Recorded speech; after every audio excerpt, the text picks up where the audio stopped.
Hello.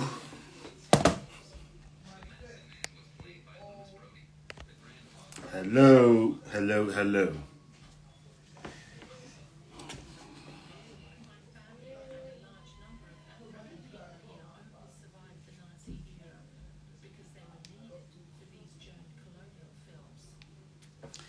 Hello. Hi, guys. Thanks for joining. Good evening, everyone. Hello. Hello. Hello. Hello.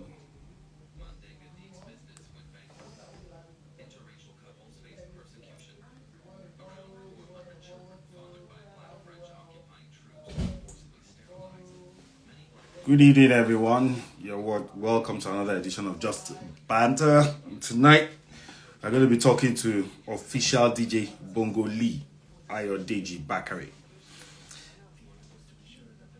Last weekend, we saw the presidential elections live happening in Nigeria, and plenty of drama, left, right, and center. Different people have their own different opinions on the stuff that has happened so far. INEC declared a winner, the APC. So tonight we're going to be discussing with Ayodeji Bakare. We're waiting for him to join us. So I think he's joining us now. Okay. Yeah, so plenty of drama and all that. So tonight we're going to be talking. This is a series, basically. So we're going to be talking to not just the APC, but also PDP and the LP, because of the level of drama that has taken place. To hear the different, post-election analysis of each and every one of those parties, for us to have an idea of what their own perspectives are. Now, we know that the LP has gone to court. We also know that PDP is, working on something, and they've made quite a few comments so far. But like I said, we'll start with the APC, since they've been declared winners of the elections. Asiwaju Bola Ahmed Tinubu was declared by INEC as the winner of the presidential elections, so he's officially the president-elect right now of the Federal Republic of Nigeria. DJ Bongoli, are you there? Can you hear me? Good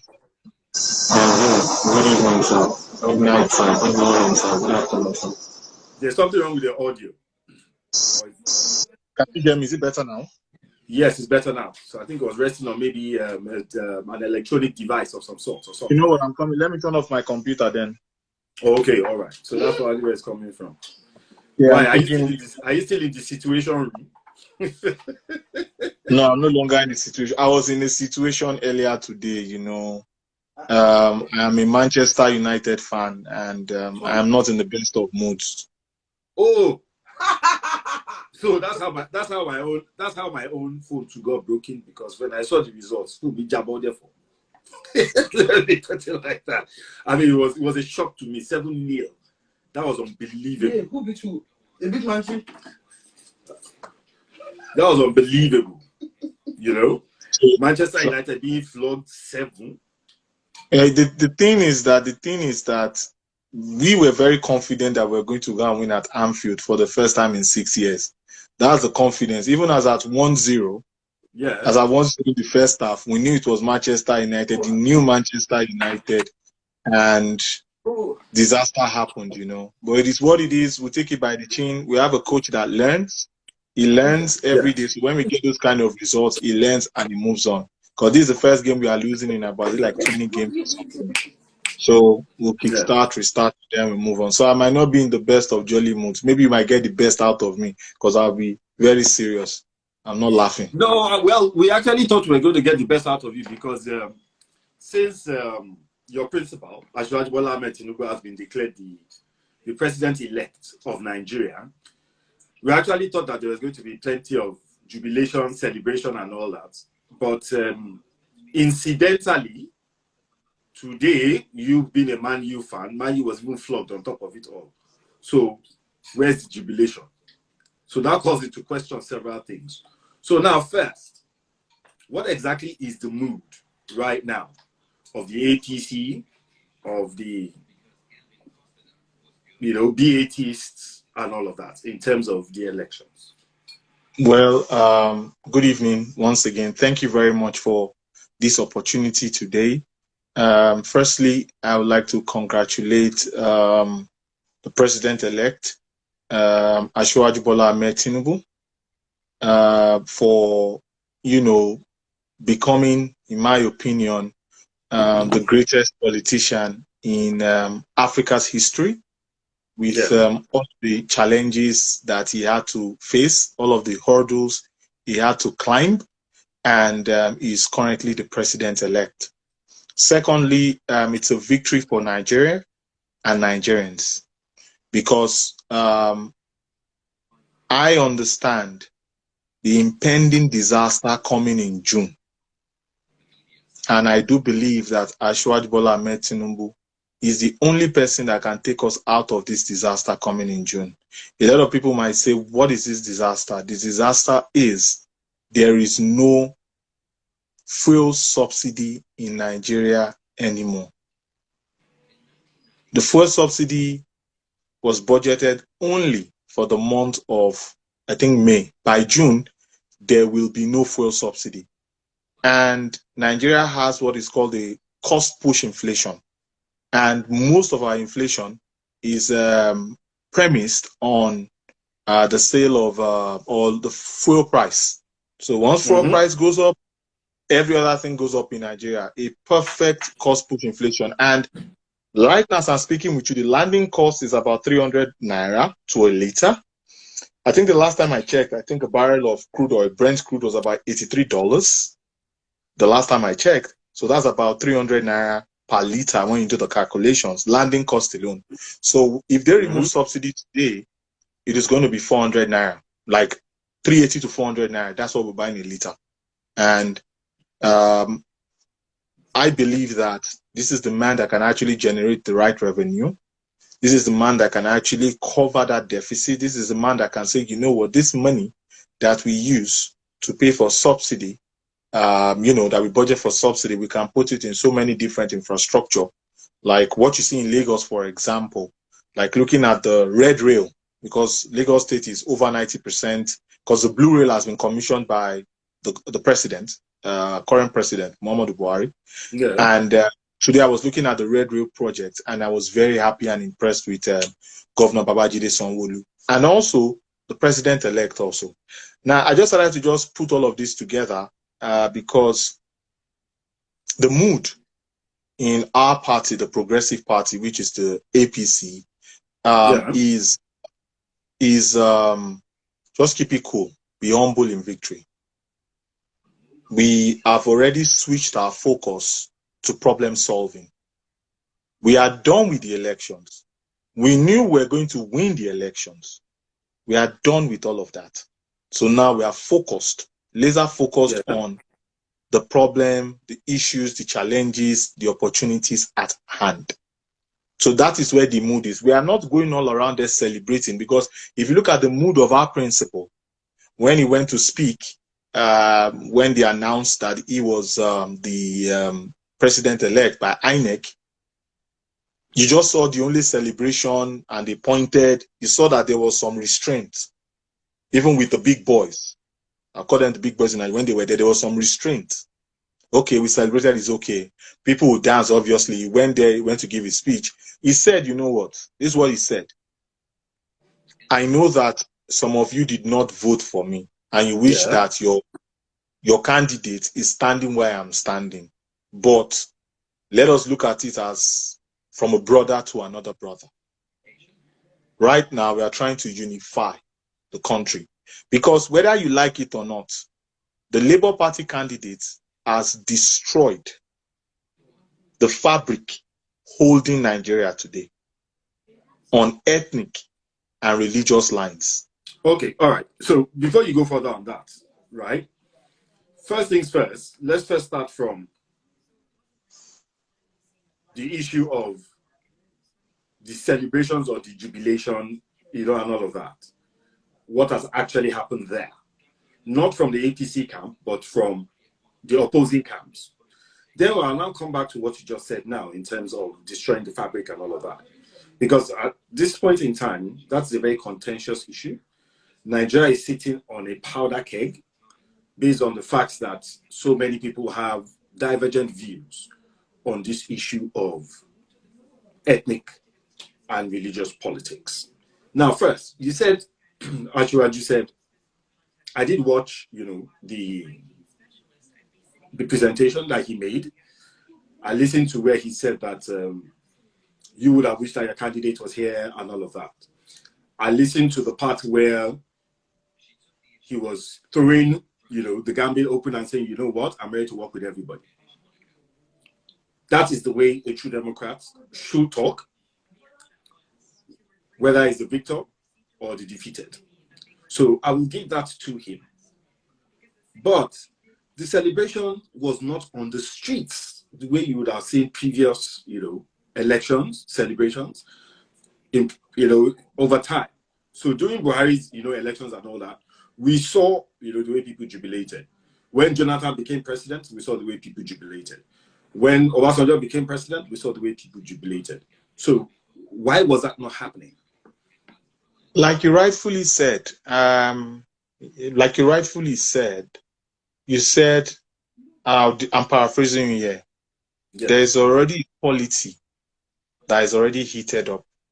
Mm-hmm. You want to further heat the polity up? You see that in this election, there are people that are going to seek redress. They say they are going to seek redress in court, which I feel is a waste of time anyway.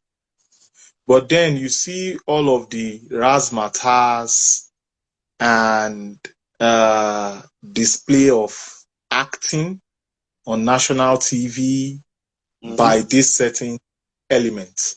I'm not saying elements in a disrespectful way, or entities. I'm not trying to disrespect anybody here. So do I now want to now spite you in the face and say, oh yes, we won? So it's more like we look at our leader and what is the energy that our leader is giving us. Yeah. The energy that our leader is giving us is don't celebrate, become. If you look at Kano, for example, and Kaduna, for example, their governors said they don't want to see anybody celebrating on the streets. We are sensitive to the situation and the plight of Nigerians. We are. In fact, if you remember with the Naira redesign issue that went on, it was only my candidate that was fighting for Nigerians, even though that policy came out from the presidency. It came out from the presidency, but it was the only one. Peter Obi was saying that Nigerians should bear with it. Atiku was saying Nigerians should bear with it. My own candidate said, no, we need to resolve this issue. My candidate actually brought 6 solutions on how to resolve this issue. And to the glory of God, the Supreme Court has said that we should start spending the money from now till 31st of December. So we are not celebrating. We are not going to be on the streets. Our supporters are not going to be on the streets. We just want to move on. We have won the elections. That is by the way. We have state elections to run. We win the state elections in all of the states that we are contesting. We have state assembly elections to run, and we move forward. Nigeria has a lot of opportunities. I don't like using the word challenges. So we are looking at these opportunities and saying, how can we make the most out of these opportunities? That's where we are today. We are not jumping all around, because the jumping all around and all of that, I see it as youthful exuberance. Because my own principle is telling us stand down. So if you're saying everybody stand down, who are we now to go out on the streets? What kind of vibe, if you look at my principle, what kind of vibe is he giving? Is he giving the vibe of run around and rally around everywhere? Who are we trying to impress? Because if you look at the results of the elections, for example, he scored 8.7 million. Is he 8.7? I think 8.7 million. Yes, 8.7 million, yes. Atiku scored 6.9.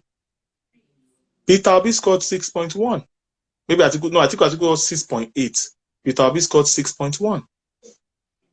My candidate, in fact, is the only candidate that got that section 133 and section 134. That's in the Constitution of Nigeria, 1999, as amended. That is the one that says 25% in 24 states, 2/3 states in Nigeria, including the FCT. So in time of elections, the Federal Capital Territory is regarded as a state because most states should have a special status. I think section 229. So why do you think a lot of people, have got that wrong in the first place? Because, that's why I always say, how educated is the educator to educate the uneducated, such that the educator himself, the educator becomes as educated as the educator, when we know that the educator himself is ill-educated and now we have flawed education. That is the simple scenario that I just said here. Who is giving the education?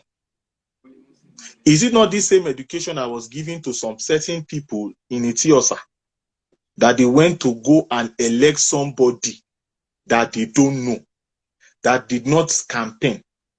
This is this mob culture and herd mentality. It is this same culture. I'm not speaking down on anyone, because Federal House of Assembly is serious business. It's not child's play. Federal House of Representatives, you mean? Yeah, Federal House of Reps. Yeah, Federal House of Assembly, Federal House of Reps. It's serious business. In Kaduna State, they said an Okada man is going to the Federal House. I don't have anything against the man, but all I am saying is, do you know his antecedents? Do you know the kind of man he is? What has he done in the community? I'm not done with that. With this herd mentality and mob culture, that if it is not handled the right way, to cause serious issues. Look at Enugu State, a bus driver. A bus driver is going to the Federal House of Representatives. And we'll see more and more. That's in Enugu State. We'll see more and more of that coming up. The Etiosa, because I see people in the comment section talk about the Etiosa. Etiosa, he had Koro's son, Obani Koro's son. He's been doing fantastically well in Etiosa, representing them very well. Then a Banky W comes in the PDP. Remember, Etiosa is PDP. Etiosa is not APC. Okay. It's one place that we always have issues in Lagos. So we are thinking, okay, now a Banky W with this name versus a Kolo. Now we are going to fight. Now we're going to see where this is going to head. And then somebody that was sleeping in his house, they went to wake him up and say, hey, you have won.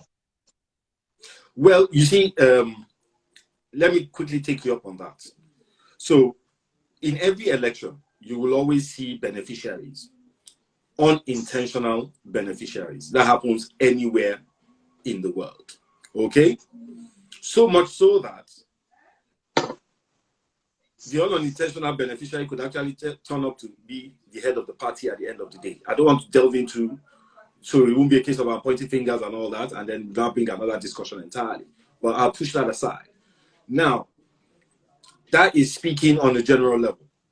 For the guy at Etiosa, I will leave him under the premise of unintentional beneficiary. Now, for the guy in Kaduna, a little background check told anybody that was truly interested that, one, the guy is a graduate. Two, it was an employment that led him to riding an Okada. Now, because of the way probably that we project, titles on ourselves in Nigeria, we forget that somebody who is diligently waking up every morning, riding a bike and providing a service as an Okada rider, quote and unquote, because he's in transportation business. He actually has a job. He's working. He's not stealing. Do you understand what I'm saying? And they always say that there's dignity in labor. So we need to stop stigmatizing people for not having highfalutin titles. Now, I have seen where people have attacked several professors who participated in these elections simply because they did not live up to the expectations of a large section of Nigerians. I won't say the larger section, because there's been an election And some people have said the election went well. Some people have said it didn't go well. I don't know what the data is on who is saying it went well and who is saying it didn't go well. Now, we have seen a lot of graduates also who have come out and they are half-baked. So even if you gave them an Okada to ride and you gave them an app so that they could pick up passengers using the Uber model, for instance, they will not be able to. The best that they can do is go on social media and just use a phone and just, make a lot of noise. So we need to start moving away from looking at people as regards their titles. Yes, in the issue of his antecedents, what he can contribute and what he might not be able to contribute. That in of itself is another matter entirely. For a lot of people, their first time in office is their first time in office. There's no prior experience that you can have that can actually prepare you adequately for that position, because the moment you step into any one of those chambers, it becomes a totally different ball game. Be it at the House of Assembly or at the federal level.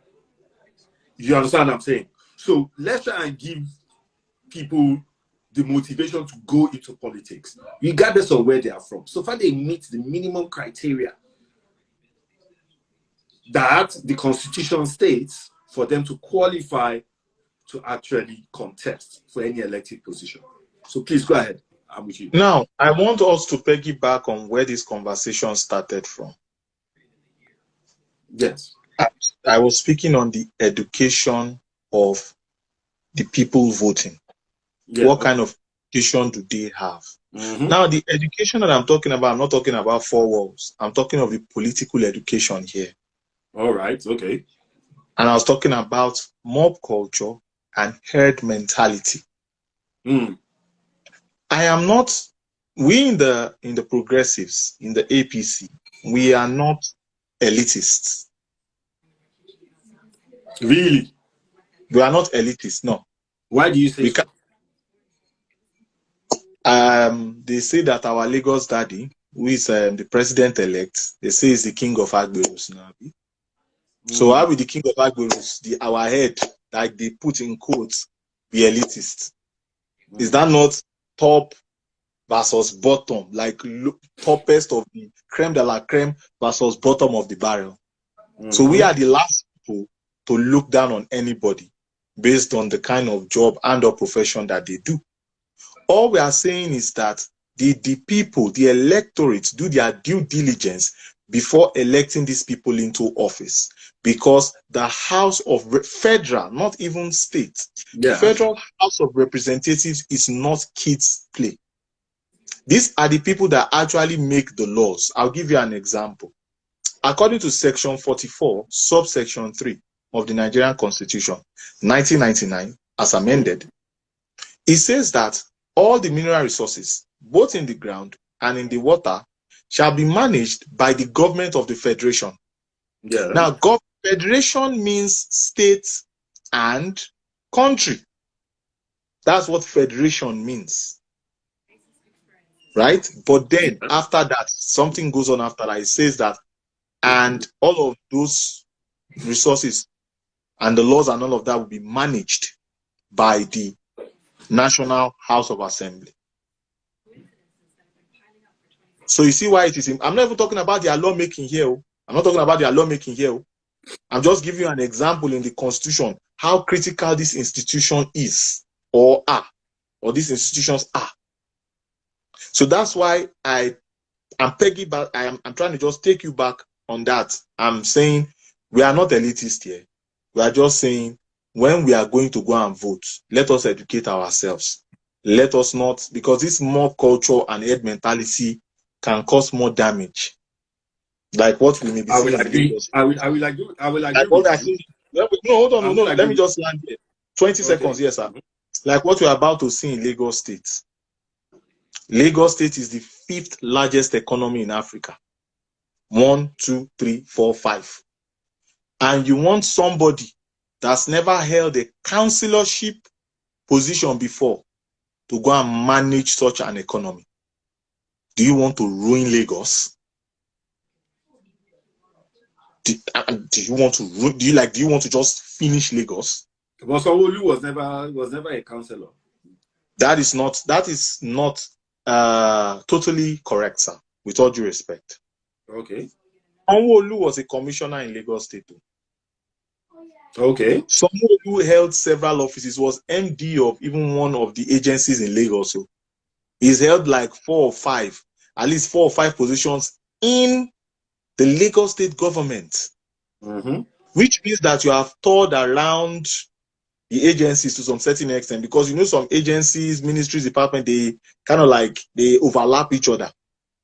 Like you can be talking about agriculture. There's no way you not put transportation inside agriculture or agriculture inside transportation.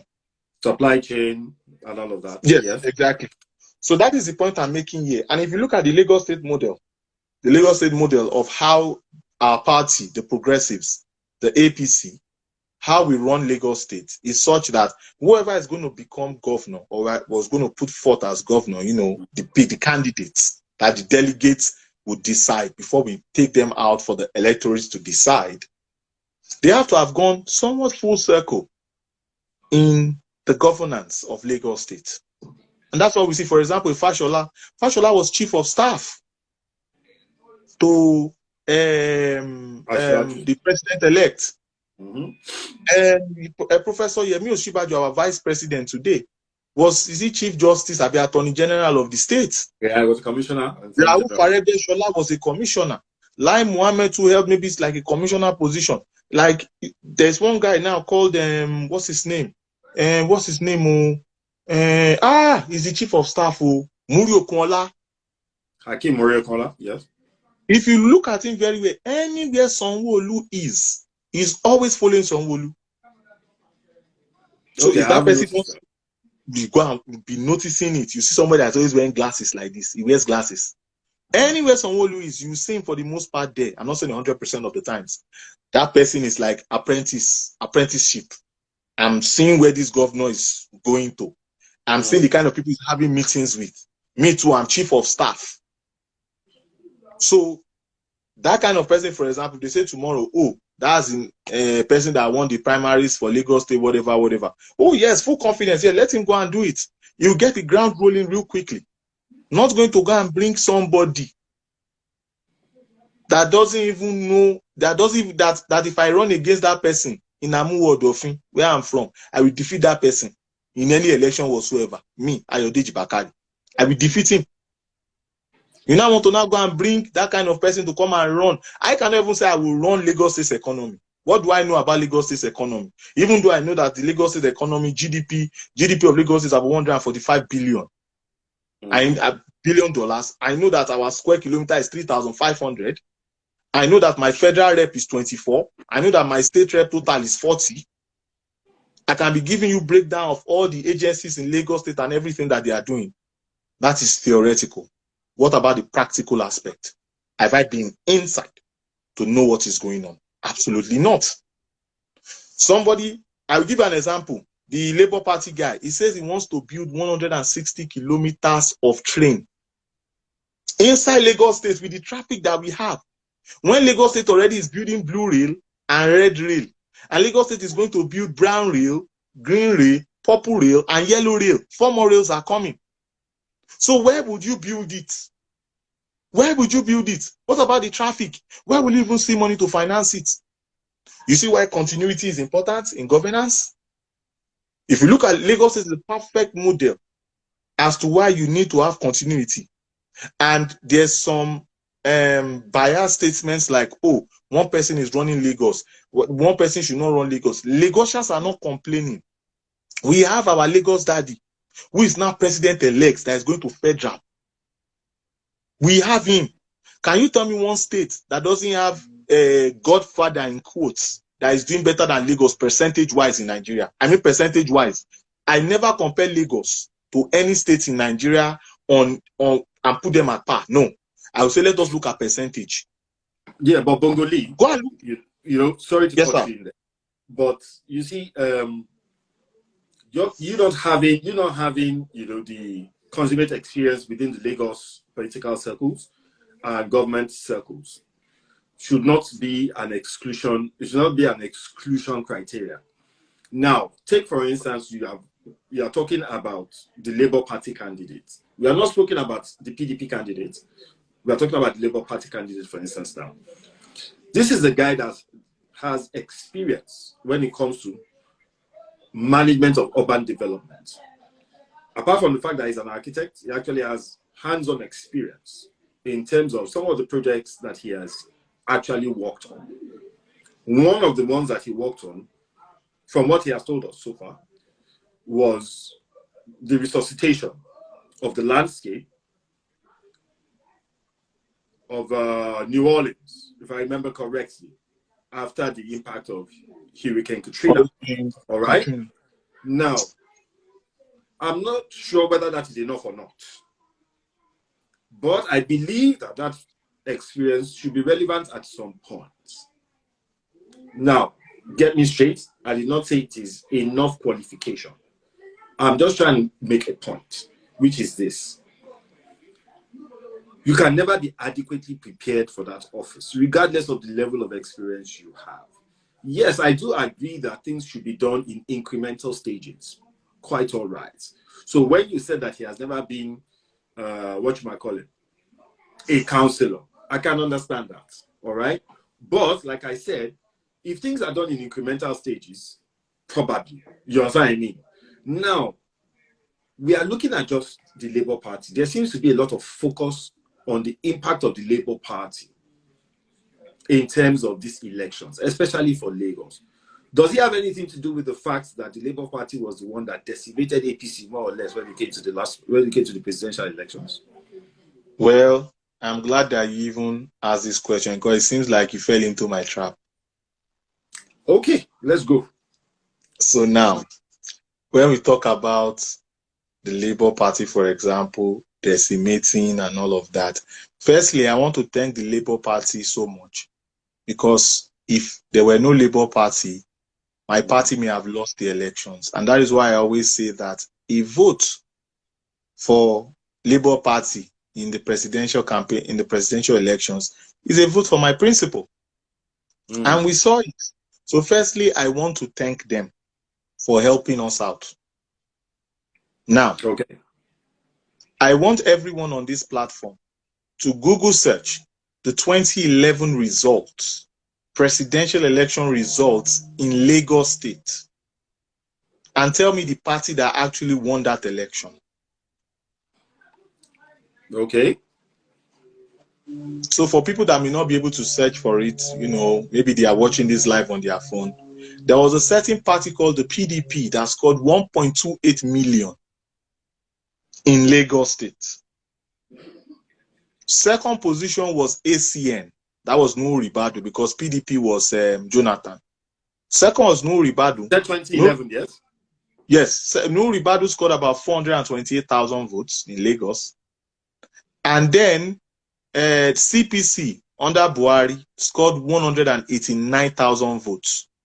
So when you talk about decimation, you won the state by 10,000 votes. You're like, oh, we have decimated you.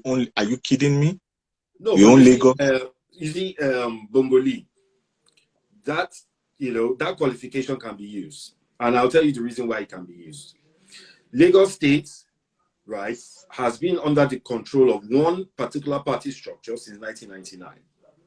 Okay, in as much as it might have had, the opposition influence, here and there coming in and trying to contest, right, with the ruling party of Lagos. From 1999 to 2023 is a very, very long time. Now, for a relatively new party, so to speak, in the name of Labour Party, to have been able to make such incursions, that is a heavy blow. Can I interject here? Go ahead. Labour Party is not a new party. Point of correction. I said relatively. No. What I'm even saying, the new Labour Party. Let me put the new Labour Party is not a new party. You know why? What is not new about it? What is not new about it is that according to former governor of Ekiti State, Ayo Fayoshi, he said Labour Party came out of the PDP. That Labour Party is a cancer, stage 4 cancer inside of the PDP. So tell me how the new Labour Party I want to use the word New Labour Party is a new party in Nigeria. It's not a new party in Nigeria. All the votes that the Labour Party won in the presidential elections were PDP votes. In fact, in 2019, let us look at Lagos State presidential elections. Buhari scored 580,000 votes approximately. The PDP scored 450,000 votes. Yeah. Now, this year, PDP scored about, is it 50 or 60,000 votes or 30,000, about, maybe, I can't even remember, maybe less than 60. Why Labour Party, New Labour Party scored 500 and, is it 84 or something like that?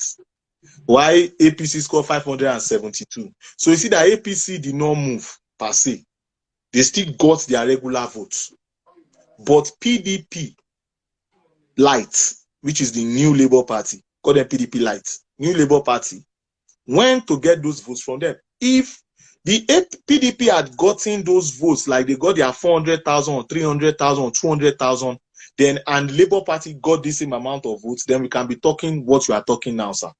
But so long that PDP got 30-something or 40-something thousand votes in Lagos, or maybe 60-something thousand, and the Labour Party got, New Labour Party, PDP Light, got 582,000, 584,000 votes, they are not new.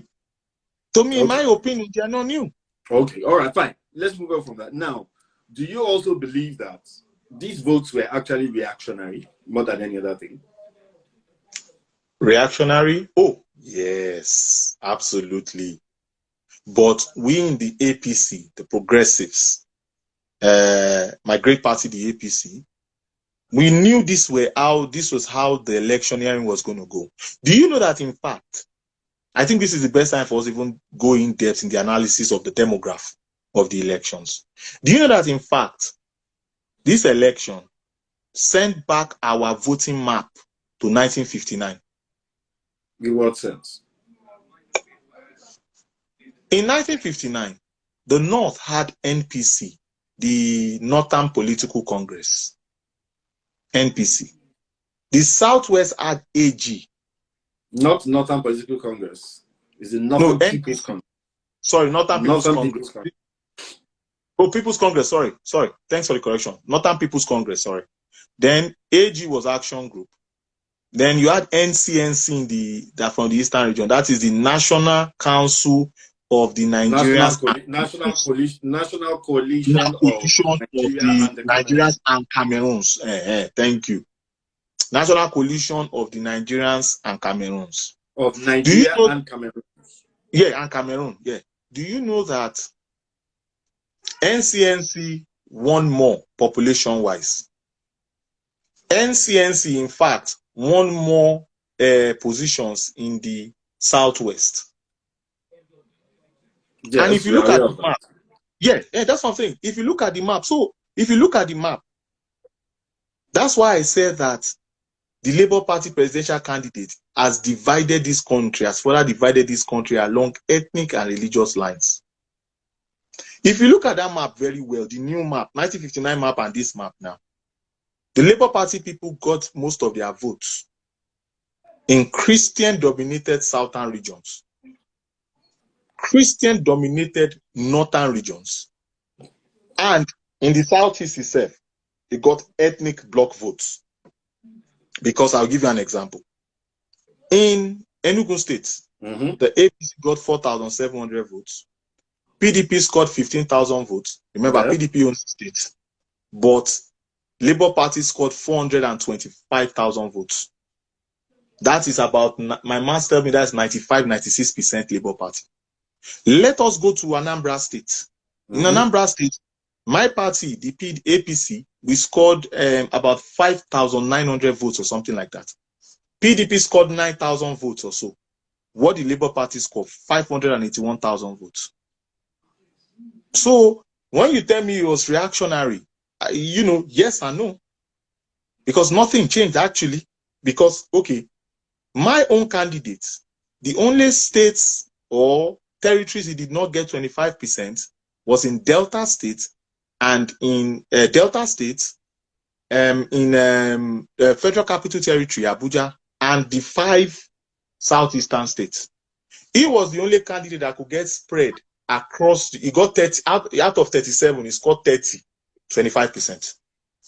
Okay, so now let me now ask you this, Bongoli, because Yes. you see, like I said earlier on, these are very tense times, and everybody has to play their role in keeping Nigeria a safe and peaceful country. Absolutely. Exactly. Hence, there have to be quite a few people who are very logical, wading in at different points in time and telling people you have to address this issue in a rational manner. Do you think at any point in time that the LP candidate himself, either him or his vice presidential candidate, do you think they campaigned along the ethnic and religious lines? 100%. 100%. Why do you say so? If there's anything more than 100%, I will say it here. But I've never heard Peter Obi campaign along ethnic lines. He campaigned along religious and ethnic lines, 100%. I will give you an example. So this is it here. I call a friend of mine, a good friend of mine. Gift is her name. I won't talk about her last name here. She's an APC person. Yeah. I know how hard this lady has been working. She's from Enugu State. I know how hard she's been working for APC in Enugu State. Do you know that we won the election. I call Gift. I say, hello, Gift. I was yelling at her, actually. Not in a disrespectful manner. But I'm like, I'm sorry. I'm like, what kind of rubbish happened? That's the word I used. I'm sorry, apologies. But I said, what kind of rubbish happened in Enugu State? She said, my brother, we won the elections, but she was shedding tears. She told me some things that happened, but there was a second one that she told me. She said they told all of them in the Southeast, their religious leaders told all of them to vote for Labour Party. That if they don't vote Labour Party, that they will all go to hell. They'll go to hellfire. That they are committing a sin against God. But that wasn't Peter Obi himself, now, was it? No, hold on. No. The results tend towards that direction now. Now, let us go and look at the states that he won in the north. Now, in the north, let's look at North Central, for example. In North Central, Niger State was won by APC. Kwara State was won by APC. Kogi State was won by APC. FCT was won by Labour Party. No, Labour, I would say that was a mixture of everybody, cosmopolitan area, fine. Nasarawa has a pretty decent percentage of Christians there. He won Nasarawa State. Benue State, we had Reverend Father Aliyah. That's from APC. And I think that Reverend Father Aliyah factor gave us the opportunity in Benue State. Now, Plateau, you have a lot of Christians in Plateau. He got votes there. In Taraba, you have a lot of Christians there in Taraba. He got votes in Taraba, even though it was Alhaji Atiku Abubakar that won Taraba. In Adamawa, he got votes there because in Adamawa, a lot of people don't know. In Adamawa, they have indigenous Igbos there. They speak Igbo language in Adamawa State. He saw those votes in Mubi. Go and look at the votes in Mubi. Mubi North, Mubi South. That's what I'm talking about here. In Lagos, those Pentecostal churches and their pastors were from the southeastern region of Nigeria. They talked about how they were putting posters there. You see videos of pastors threatening their congregation, saying, hey, if you don't vote this man, you will go to hell. It wasn't Ayodeji Bakare that did it. So yes, so at this point, let me go back to what I said and the reason why I said it. Now, the reason why I asked about, the presidential candidate and the vice presidential candidates, campaigning along those lines openly, was so that we could be very clear on something. I made mention earlier on that there are certain people who have higher intelligence quotients that should be able to step in at different stages to be able to brain people who, can inflame the polity, rein them in. Because like I said, Nigeria is sitting on a powder keg. This is, one of the most difficult times in Nigeria. I agree with you in totality when it comes to, you said 1956. For me, I believe it was 1962. No, 1959. Sorry, 59. Yeah, I believe that 1962 was the most, contentious time in relation to today, where you had the most similarities. All right. And we saw what happened. 1964. I'm sorry for checking, because 1964 we had that elections. Yes. So before the elections, there are always campaigns. And the campaigns were being run along the ethno-religious lines at that point in time. Yes, absolutely. Okay. Bongolia be historian, so you don't fit just tell we'll face ourselves. We'll face ourselves one-on-one. We'll face ourselves. And you told me you can't just do something that may, if it's not correct, I will verify immediately. I know you push back. I know. Yeah, I know. Exactly. So now, as of that time, right, the level of tension was palpable. Everybody could see it. Everybody saw the effects. We saw what happened 4 years down the line. Okay. Now, in order for Nigeria, with the level of sophistication that it has at this point so far, for it not to boil over, we all have to be careful with the kind of comments or commentary that we make, so as not to let this fire explode. They are very dangerous times. No, hang on. They are very dangerous times. I have seen a lot online. When I say a lot of things that have made me sick to my stomach. And I'm not saying it is any particular group. It cuts across board. There's no exception. Do you understand what I'm saying? And for the first time, we're actually seeing it much more prevalent in southern Nigeria. So it's between the east and the west this time around. And this one is even very deep. Very, very deep. Which makes it even more dangerous because of the proximity, the intermarriages, the close political associations, close business associations, and all that. Even though close business associations and intermarriages carry all across Nigeria, but at the same time, it is a very dangerous time for people to make comments that cannot be verified. Now, like I said, it cuts across, but so many people are doing it, and it's making me sick. Because I'm wondering, do we need to go 100 years back? Nigeria has always been divided, except we want to lie to ourselves. That's the truth. It's always been divided. Now, barely 2 years ago, on this same platform, I mentioned something in an interview to somebody. I think I saw him. I think he's also here. I mentioned in that interview that we have a country called Nigeria, but we don't have Nigerians. And why do I say we don't have Nigerians? Because there are still places that you still do not feel comfortable going in Nigeria. There are still places where you're still not accepted in Nigeria as a Nigerian. These are facts. I understand that. And I accept that. And I agree with that. We understand that the boundaries of Nigeria were drawn according to financial considerations rather than socio-political considerations. So it is time for us to now sit back and say, okay, if you cannot have what you want, make do with what you have.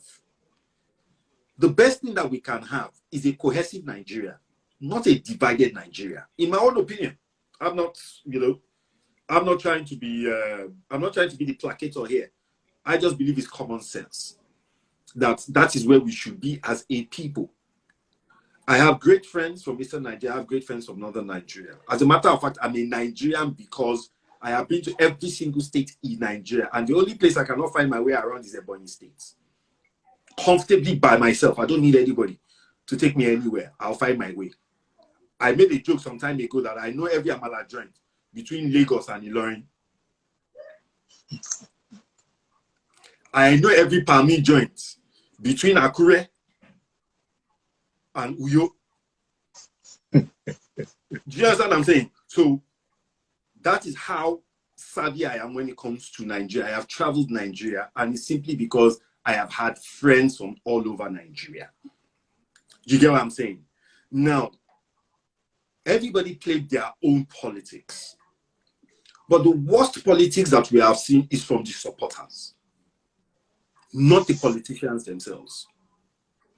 In my own opinion, not from the politicians themselves. The worst politics I have seen so far is from the supporters. It's the supporters that have been throwing all sorts of jabs. It's the supporters that have been throwing all sorts of accusations. It's the supporters that have been knocking different people down for different reasons, both along ethnic and religious lines. And so many of them, as a matter of fact, are outrightly bullies who don't understand the meaning of democracy. Democracy means that different people, different opinions, being able to come together, meet at a middle ground and choose somebody to lead them, regardless of how different your opinions are. Not a case of you go after each other and you're cursing each other's fathers, you're going back in history 200 years and trying to find out whose mother, came from Sudan and all that kind of stuff. So we need to be realistic with ourselves. We need to start telling ourselves that, look, you know what? We need to step this down. Let's discuss the real issues. The issue on the burner right now is the issue of the imbalance when it comes to the elections. There was no even spread. You mentioned it a few minutes ago. There was no even spread. And the facts are there to back it up, that there's no even spread. All right? Now, somebody was speaking to me yesterday. The person was pointing out what, the voting pattern was in Enugu and Imo. Somebody else who was sitting on the same table with me was also pointing out the voting pattern in Oyo and Ekiti. And we're now talking together about the North. One thing was very glaring in all of it. I'm not accusing anybody of rigging. I'm just saying this. INEC did not do his job.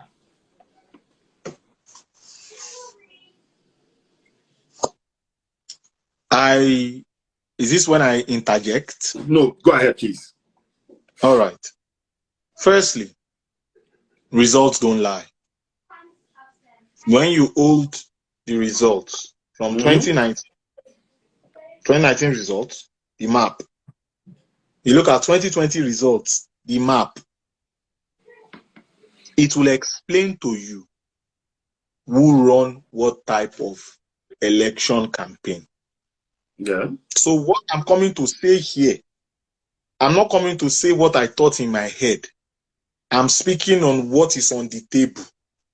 Yeah. If you look at the Southeastern region for a certain party was 90%, about 90% votes. Where do they do that at in Nigeria?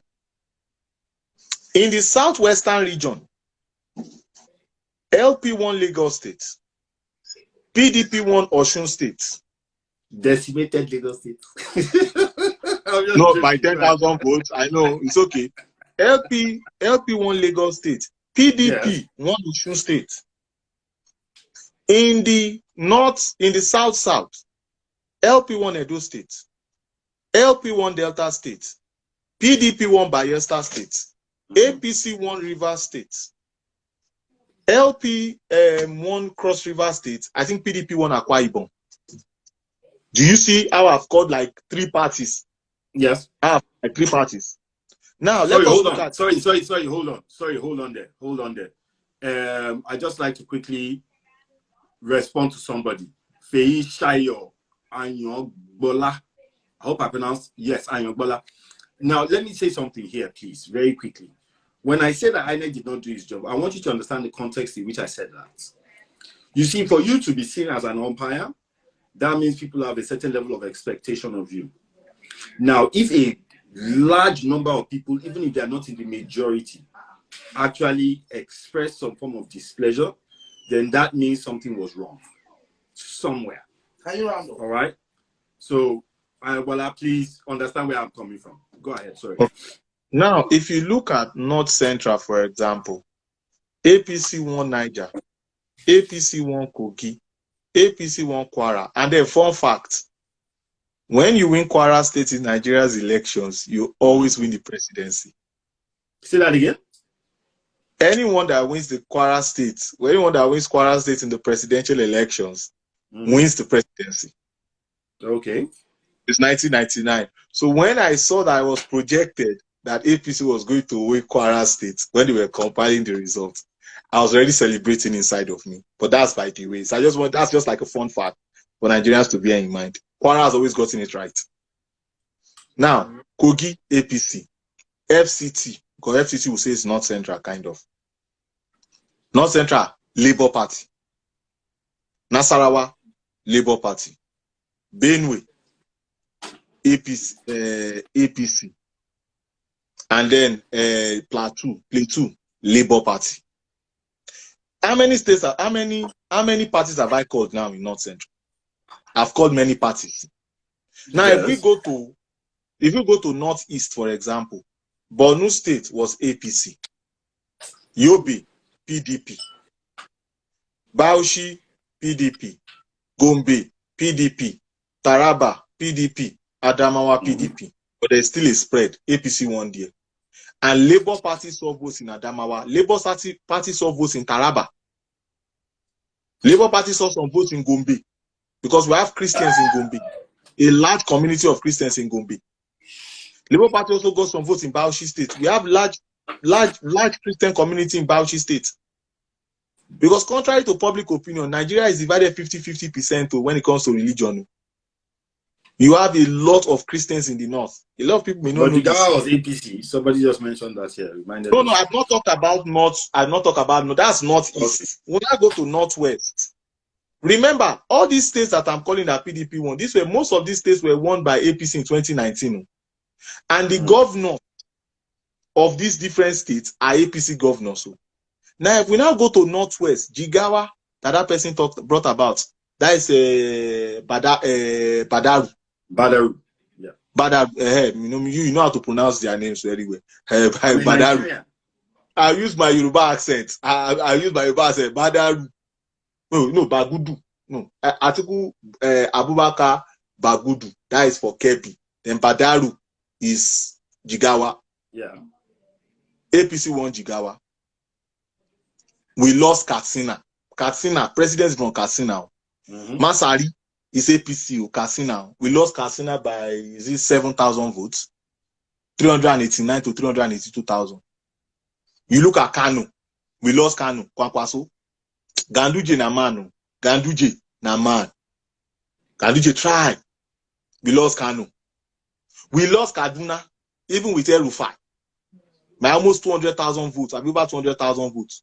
PDP had 500,000. We had 333 or something like that. Then when you now look at Sokoto, we lost Sokoto by 3,000 votes. Thanks to Wamako. Wamako self na man that man be. Wamako. We won Zamfara. Remember that this person that is winning in APC is a Yoruba. He's a Yoruba. I'm not done. Then you now look at Kebbi. Kebbi is an APC state, but we lost it to PDP.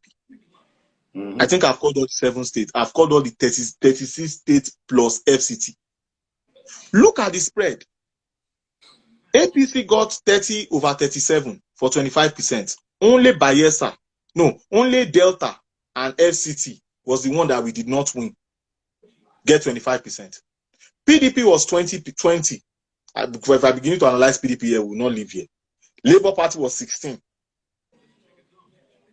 The spread. And if you look at the spread, South, 6 states. South is 6 states. Southeast is 5 states. You now have Southwest. You collect one from Southwest. You collect from North Central. You didn't break into Northeast and Northwest. That is what I'm saying here. The paperwork is not lying now. And if you look at it, contrary to public opinion, I think this is one of the most free and fairest elections in Nigeria. Because it showed that the Obi movement was able to get 6.1 million votes. Do you know that in the history of Nigeria's elections from 1999, the highest a third party has gotten is 2.6 million, 2.597 million. That was Alhaji Atiku Abubakar in 2007 under AC. 2.597 million. Yes, if my memory serves me correct.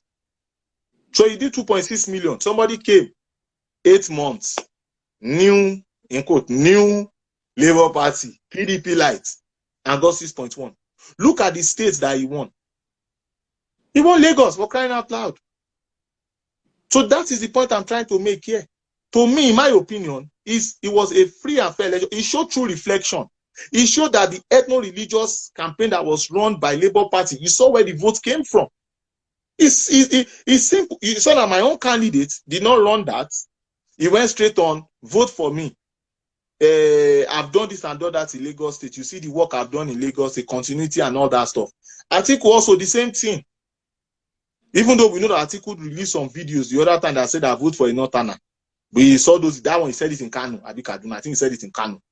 While Obi will go to the north and be telling Christians, take back your country. What's the meaning of that? So let me ask you a question. Let me ask you a question at that point. Because we have to round up, and all that. I know this is getting interesting and all that, but we might have to round up. Don't round up, oh. I'm ready for them. Let me ask you this now. Do you think that is responsible for the trend of the campaign that is going on as regards the election in Lagos? Because there seems to be a lot of focus on Lagos states for these upcoming gubernatorial elections. There seems to be a lot of Igbo, Yoruba, now we get Lagos, no, we get Lagos kind of stuff going on, and all of that. Do you think that is what has led to this? How do you want me to answer this question now? Be honest, just say it as it is. No, it depends. So I can respond to it as a party man, APC. I can respond to it as a Nigerian. I can respond to it as a Yoruba man. It depends on how you want me to respond. Give me 2 sentences for each one. No, I will not do that. What I will do is I will just talk so that we don't hit the polity. That's how I'm going to speak. So I will mix the three together. I appreciate that. Go ahead, tell me. Now, you win an election, Labour Party. Is Labour Party an Igbo, a Southeastern party? No. Then, the Southeasterners started saying, we own Lagos, we have won Lagos. Lagos is no man's land. That is where the narrative came from.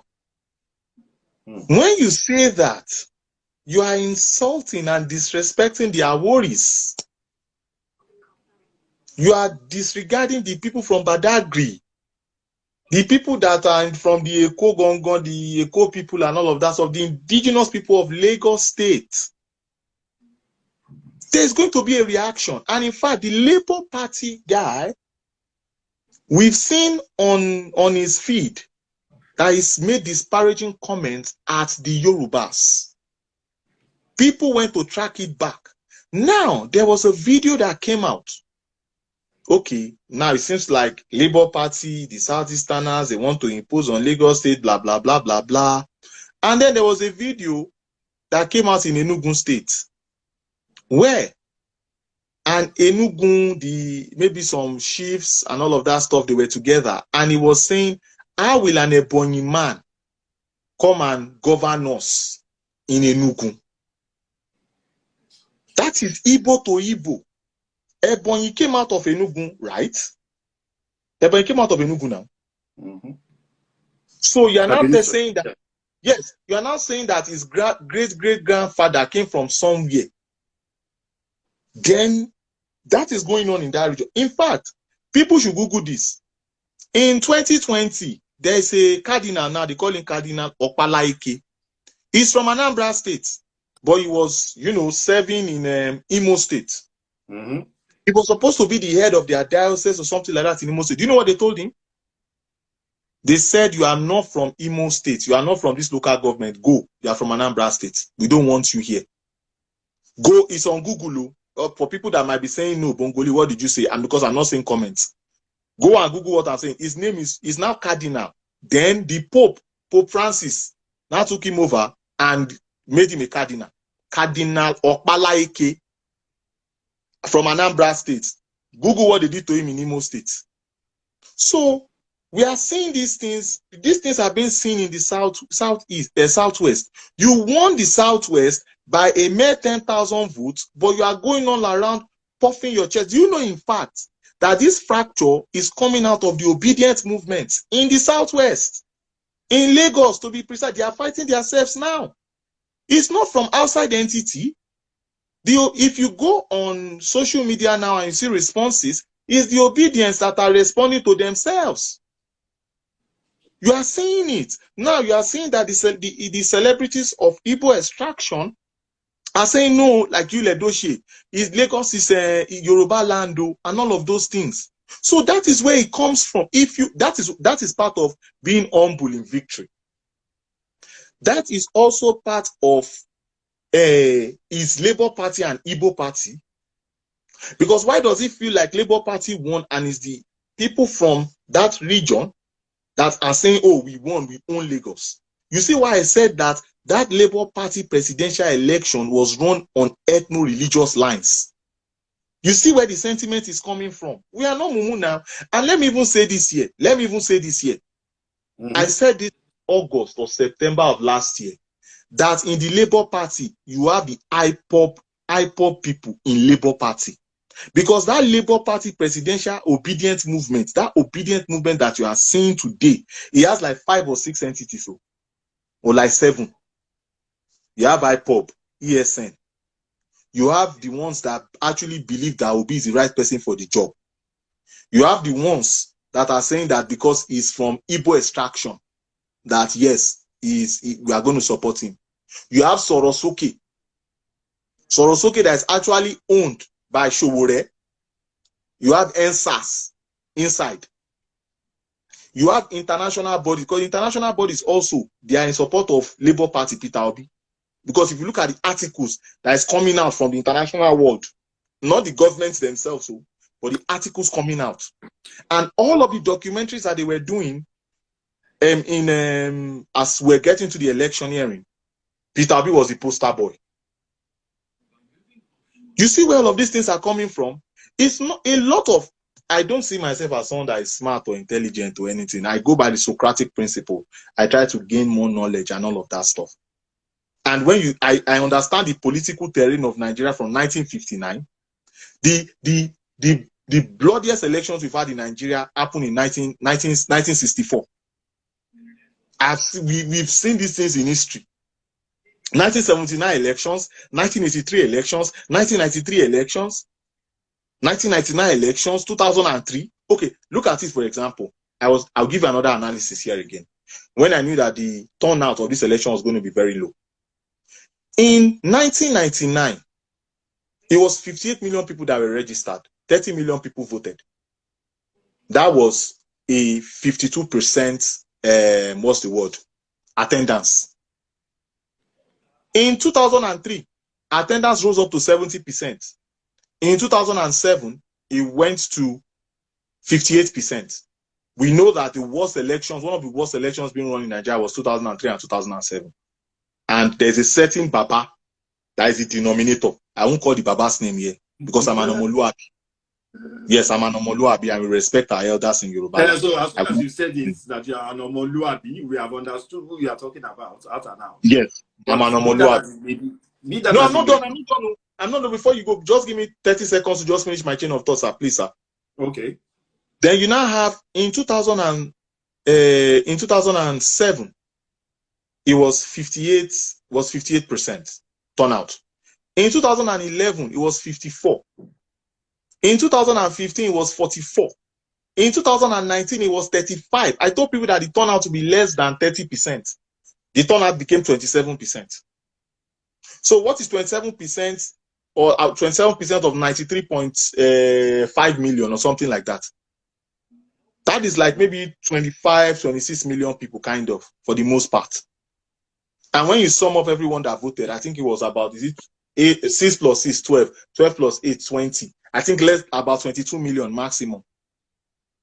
So, and I said with 22 million, what you need is about 10 million to win the election. You don't just get 40%. And 40% actually is 8.8 million. Wham. That's what Ashiwaju got. You just need 40%. These are the core analysis that we are doing.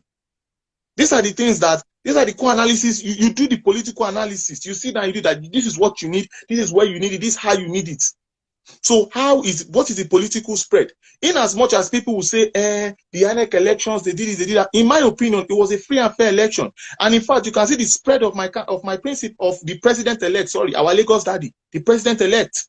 You can see it. 30 out of 37. A great article got 21 out of 37. Obi got 16 over 37, less than half. So what is their basis of going to court? What is it? Okay, why are they going to court? Is it to say that, okay, I came second or I came first? Okay, who came second? If you thought position. Are you upset over the fact that they are going to court? No, I'm not upset. They should go to court. They will meet us there. They will meet us there now. Okay, so okay, court as to what? I want to understand. Because we saw one of the candidates crying on national TV. Crying on national TV. We didn't see tears, but he was crying. We didn't see tears, but he was crying. For me, yeah, I would want us to walk past, the issue of going to court or not going to court or whatever they're going to get out of court, simply because neither yourself nor myself are lawyers, and even if we're lawyers, the judges are going to sit as human beings, and they are still going to exercise their discretion when it comes to, the facts of the case or cases as may be presented. So we will wait to see the outcome of that, and then see what happens. But no, I'm not asking. No, sir. Before you run on this conversation, why are you going to court? I'm not asking you. It's a rhetorical question. Why are you going to court? Are you going to court to go and face INEC? Are you going to court to go and say they read you? Where did they read you? Are you going to court to go and say I came second, or I came third, or I came first? What is the basis for going to court? I want to understand that, because we have seen in the INEC portal somewhere in Enugu there was one lady, Kelechi, that kept on signing as agents in all of the form, all of the EC8 or whatever they call that form. Only one, so it's only one agent that signed for Labour Party, that signed for APC, that signed for PDP. Or is it child voting in the Southeast? They are child voters now. We saw it. Or is it the mob, the head mentality voting that they made our mothers and grandmothers go through? With their video evidences now. Or is it the shootings that was going on in Enugu State that those ones were saying is Labour Party people that don't want us to vote in the Southeast? Or is it the ones that came out and said that they did not vote in this certain polling unit in the Southeast, but results came out of that place? Oh, so you think we in APC we already prepared? We know this will happen. We already have our own son already. Vice President is going to lead it. Festus Giamo is going to be there. Raji Fashola is going to be there. Many people like that are going to be there. So bring it on. I want to know. That's what I'm asking. I've not seen anybody that will tell me. Tell me. I want to know. What are you going to court for? You didn't even get the spread. You didn't even get the spread. You didn't get it. You didn't get it 24. You didn't get it 24. Hold on, Bungoli. The minimum. Felix Oluwatobiloba Uzodinma, for your statement, your statement, I owe you something. So let me read what he has just said. He said, "I just feel no one is exempted amidst the candidates of everything we have discussed here." So that's why I didn't get that. I didn't get that. Sorry. He said he feels that none of the candidates are exempt from these issues that have cropped up around these elections. Everything that have been discussed here so far. Okay. Now, first I statement. agree with him based on the fact that directly or indirectly, everybody should take responsibility for whatever has happened. If people are accusing each other of one thing or the other, the leaders of that or those parties should also take responsibility for what is going on. It is also their responsibility. Hang on. It is also their hang on. It is also their responsibility to try to calm the polity down. I have heard Asiwaju speak, and sorry, let me honor you. I've heard the president-elect speak, and I've heard him say, "You're not honoring me. You're honoring Nigeria. It's not Asiwaju. You're honoring Nigeria. It's not me." I say what I want to say. I say what I want to say. I'm angry. I'm angry. I'm not Nigeria. It's you and everybody that's watching that I'm referring to. This is everybody that I'm referring to. I'm honoring. So I've heard the president-elect speak, and I've heard him say, "Oh boy, peace." Like you said, the jubilation, he said, calm it down so that you don't heat up the polity further. All right. Also, I have heard Peter Obi speak when he gave his press conference, and he said, "We'll meet in court," meaning that nobody should take any laws into their hands. Atiku Abubakar also says they are going to court. That means that if you are supporting any one of those parties, don't take the laws into your hands. Don't go overboard and try to say because you are emotionally charged or you are emotionally connected, you now want to get up and you now want to engage in violence of any sort, whether it is verbal or physical. I think we've done enough of that. We've seen where it has led us. We hope it doesn't go one step further so that we do not see a Rwanda. So let us pray for ourselves. Let us start to exercise as much caution as humanly possible. And back to you, sir. I want to make two analyses here. You can only make 2 points. Two points. Macro and micro. That's the 2 points. We are rounding up in 5 minutes. We are rounding up in 5 minutes. Yes. So you have 2 points. Macro, 2 points. Macro and micro. Okay. Macro. Do you know how many states that my party, the Progressive Party, the APC, lost in the 2023 elections? We lost Lagos, that we won in 2019. We lost Osun State, that we won in 2019. We did not win any state in the Southeast or in the South-South. In North Central, we lost Nasarawa, that we won. We lost Nasarawa. We did not win Benue. We did not win Plateau. How many states have I called? Like 3 or 4 states now that we lost. Yeah. Now, let us now go to Northeast. We lost Yobe. We lost Gombe. We lost Bauchi. We lost Bauchi. You lost let us now the country. No, I'm not. When let us now go to Northwest. Okay. In Northwest, we lost Sokoto. We lost Kebbi. We lost Kaduna. We lost Katsina. We lost Kano. What else do they want from us? What should I say? I've got like 10 states. I've got 10 states that APC won in 2019 that we lost in 2023. Yeah. What do you people want? What do you people want from us again? Okay, now let me now go to micro. Yes. Let me go to micro. In Nasarawa State, our national chairman running for Senate, he lost. Yeah. In Katsina State, that the president is from, that the governor is from, we lost that state. Atiku Abubakar Bagudu of Kebbi. Atiku Bagudu is different from Atiku Abubakar Bagudu. Atiku Abubakar. No, that's his full name. No, that's his full name. Atiku Abubakar Bagudu? Yes, that's his full name. Okay. From Kebbi now. His name is Atiku Abubakar. That's why Ashiwaju said, I want to change your name. When he was speaking. That's why I said I wanted to change his name. He lost his senatorial bid. He lost the senatorial bid. Do you know how many senators? Kaduna State, all 3 senators are PDP. Do you know the kind of bleeding I said the map of Nigeria, the political map of Nigeria has gone back to 1959.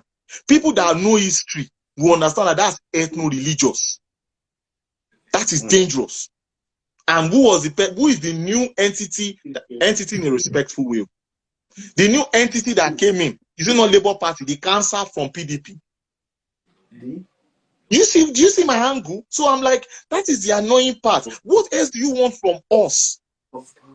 Even though we gain some grounds in the South, because I've been ringing it to the ears of people that APC is gaining grounds in South too. We are gaining grounds, and you could see in the elections that we pushed the level a little bit in South. In South it was only Delta State we did not get 25%. Isn't that a great achievement for the for APC? That's a great achievement. So we lost some, we won some. And anywhere that Alhaji Atiku Abubakar, Waziri of Adamawa said, anywhere he wins in the north, president-elect is right behind him. So the gap is not much. 100,000, 150,000, and then you offset it with Kano. Who? Ganduje is a man. He competed with Kwankwaso. Kwankwaso got 900 and something. Gandhi go 500 and something. PDP got 100 and something thousand votes now. That's what we are talking about here. Look at what we lost in Kebbi, in Yobe, in Sokoto. That is the point I'm making. Ashebi, you and I know that when President Buhari comes like this, in the north, President Buhari is 12 million. But we can count how many votes the APC got in the north today now. It's not even up to 6 million. So that is my macro. Hold on, that is my macro and micro analysis of the situation. I said I perform my party perform electoral malpractice. The electoral malpractice and the cancer from the PDP got 6.1 million votes. Are you kidding me? I lost many senatorial seats. I lost many states. Lagos Daddy lost his state. Are you kidding me? Let's go to court. You are saying court. Let's go to court. Well, I am the observer. I am just going to sit and watch, and we will see how that goes. The best arbiter, or the best, form of resolution is always outside of courts. But if you decide into courts, well, it is still better than actually taking to the streets and trying to find a solution on the streets. Now, for everybody that's taken out the time to join us in the past almost hour and a half, I'd like to say a very, very big thank you to all of you. If you're not following me already, please do kindly follow, because this is only part one of this post-election analysis for the presidential elections, that is. So we'll still have the PDP coming on, we'll still have the Labour Party coming on, and then we're also going to be following up on the gubernatorial elections, which is a much bigger election, much bigger spread, because now you have 36 different candidates. So you have 36 different analyses for each one of those states. If it's possible, we are going to do every single one of them. If not, we'll take them by regions, and then we'll try to analyze and try to see what those patterns are, what people can learn from them, and how we can also start to think strategically when it comes to elections as a people. We are also looking forward to bringing on at some point the executive director of the Electoral College of Nigeria, which is a college that quite a lot of people should try and join. Not for anything, but at least for you to understand what it means for you to be in Nigerian politics, and what the responsibilities of the people that you are going to be voting into office, what their responsibilities should be. When you are better informed, you are better able to hold people to account. DJ Bongoli, I'd like to say a very, very big thank you. Before thanking me, I have to give my last, you not give up, or do you want me to, after you say thank you, then I now have my last statement? I don't have my closing statement yet now. Yes, now you will. We'd like to say a very, very big thank you to you for honoring our invitation. Thank you too. So we'd like to give you 1 minute for your closing statements. Go ahead, DJ Bongoli. My closing statement is very simple. According to the former governor of Ekiti State, he said all of this protest and everything going on is sponsored by the PDP. We do not need people or entities that have lost the elections to come out and start saying that they won the elections. So we begin to ask them, on what basis? Because of Section 133 and Section 134 of the 1999 Constitution of the Federal Republic of Nigeria, as amended, has already given us the criteria: majority and 25% into third states, including the FCT. So on what basis? And as a true leader, I will expect that you don't string your followers, string them on and start giving them false hope. My candidate has won the election fair and square. We came out of that elections. Look at what was thrown at my candidate. Before he got the primaries, he went to hijack that primaries. He wasn't supposed to win that primary election. He fought tooth and nail. That's where the Emilokon statement came. He was talking about the APC party itself. Emilokon, it's my turn in the party. Then look at the fuel scarcity. During Buhari's regime, we've never had fuel scarcity. But why was it that we began to have fuel scarcity in September, October? Then a week or 2 weeks to election, then the almighty Naira redesign policy. Come on now. And the man survived all of that. Okay, will you say that he went to buy votes? Where is the money to buy votes? So, because what is happening is that these supporters are indirectly demarketing Nigeria.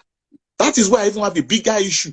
It's not even because you are illegitimizing my principal's election, which is not true. But you are even doing it on the grand scale. You are doing it in the international world. Now tell me how investors want to come and invest in Nigeria. A lot of these bloggers will just come and blog. A lot of these people here will just come and just talk anything on social media, and you are sending it out to the world, and then you now complain that there are no jobs. Investments are not coming into foreign direct investments are not coming in. Guys, for your information, in Lagos State, almost 90% of the foreign direct investment comes to Lagos State too. So Lagos State will be okay. But now we are talking about federal. Lagos study has gone to federal. Our president-elect, Ayodeji Bola Ahmed Tinubu, let this man do the work. Let him transform Nigeria the way he transformed Lagos State. Because, for example, let me even talk about Lagos State. Everybody's complaining Lagos State, they make money, they do this. How much is Lagos State making? In 2021, Lagos State made only 752 billion naira. That's over 40% of the total amount revenue generated in Nigeria. Nigeria generated 1.77 trillion naira or so. How much is Lagos State budget? Lagos State budget is 1.7 trillion naira. Over 400 billion naira was from regular IGR and all of that. The remaining 330 billion was from VAT. And VAT, they will share it across board.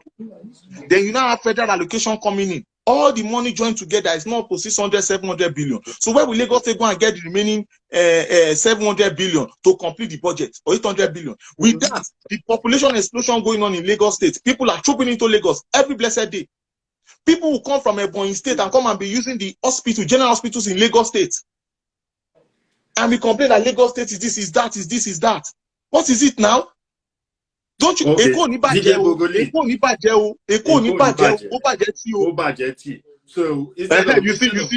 said it too. You said it too. You said it too. Oh yes. So we are all hoping for the best for Nigeria. I, as a Lagosian, I also hope for the best for Lagos. Lagos is very dear to my heart. I was born in Lagos.